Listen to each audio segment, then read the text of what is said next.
Hi guys, ഇങ്ങനെ വെറുതെ ഇരുന്നപ്പോഴേക്കും എവിടെയെങ്കിലും പോകാനൊരു തോന്നൽ.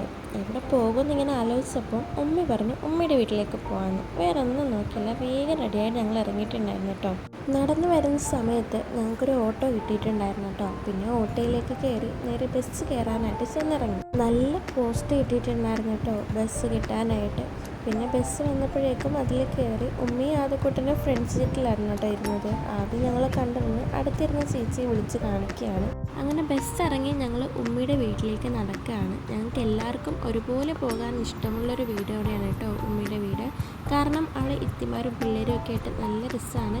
കുറച്ച് നേരം സംസാരിച്ചിരുന്നപ്പോഴേക്കും ഇത്തി ചായയും കടികളൊക്കെ എടുത്ത് വെച്ചിട്ടുണ്ടായിരുന്നു. പിന്നെ അതൊക്കെ കഴിച്ച് വീണ്ടും കുറേ വിശേഷങ്ങളൊക്കെ പറഞ്ഞ് അങ്ങനെ ഉമ്മയുടെ വീടിൻ്റെ തൊട്ടടുത്ത് തന്നെയാണ് കേട്ടോ ബീച്ച്. പിന്നെ വേറെ ഒന്നും നോക്കിയില്ല, ഞങ്ങൾ നേരെ ബീച്ചിലേക്ക് പോകാനായിട്ട് ഇറങ്ങി.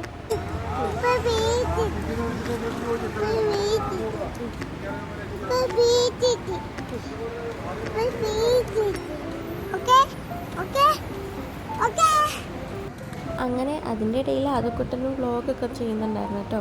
ബീച്ച് എത്തിയപ്പോഴേക്കും നല്ല അടിപൊളി വ്യൂ ആയിരുന്നു, നല്ല സൺസെറ്റൊക്കെ ആയിട്ട്. പിന്നെ കുറച്ച് നേരം അവിടെ ഇങ്ങനെ ചുറ്റിക്കറങ്ങിയൊക്കെ നടന്നതിന് ശേഷം ഉമ്മയും ആദ്യക്കുട്ടനും കൂടി കടലിലേക്ക് കാല് നനക്കാനായിട്ട് ഇറങ്ങിയായിരുന്നു. അവരിറങ്ങുന്നത് കണ്ടപ്പോൾ ഞങ്ങൾക്കും കൊതിയായി, ഞങ്ങളും ഇറങ്ങിയിട്ടുണ്ടായിരുന്നു കേട്ടോ. എനിക്കാണെങ്കിൽ ഭയങ്കര ഇഷ്ടവുമാണ്, എന്നാൽ അതുപോലെ തന്നെ പേടിയുമാണ് ഇങ്ങനെ കടലിലേക്ക് ഇറങ്ങാനായിട്ട്.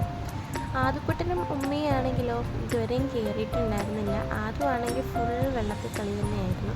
പിന്നെ ഞങ്ങൾ തിരിച്ച് വരുന്ന സമയത്ത് വിശന്നപ്പോഴേക്കും മോമോസ് കഴിക്കാമെന്ന് കരുതി അങ്ങനെ ഒരു മോമോസ് ഓർഡർ ചെയ്ത് അതും കഴിച്ച് തിരിച്ച് ബസ് കയറാനായിട്ട് ഞങ്ങൾ പോവാണ്. ബസ്സൊക്കെ കയറി നേരെ വീട്ടിലേക്ക്. അപ്പം അത്രയേ ഉള്ളൂ. Ta-ta bye bye, see U.